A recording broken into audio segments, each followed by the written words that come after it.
जय जोहार। स्वागत है न्यूज़ 36 से छत्तीसगढ़ के आवाज़ में। खबर छत्तीसा में आज के खबर में चला विस्तार ले दिखतन।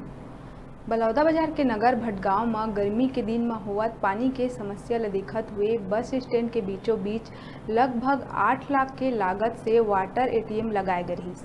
फिर अभी तक वाटर एटीएम ले कोनो ल पिए बर पानी नहीं मिले है। नगर पंचायत भटगांव में गर्मी के दिन में पानी के समस्या बने रही।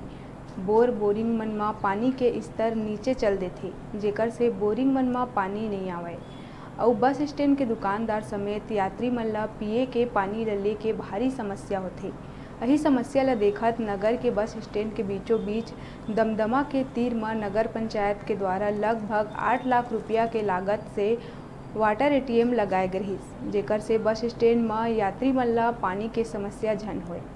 फिर नगर पंचायत के उदासीन रवैया के चलत 8 लाख रुपया के लागत से बनाए गए वाटर एटीएम पड़े पड़े टूटना फूटना शुरू हो गई। फिर यात्री और लोगन के प्यास नहीं बुझा सकिस।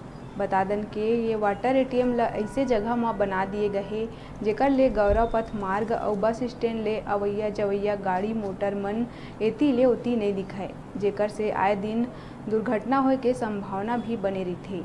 और वाटर एटीएम के कारण हुआ दुर्घटना ला देखत आसपास के दुकानदार मन वो वाटर एटीएम ला दूसर जगह में शिफ्ट करे के बात भी कहे है।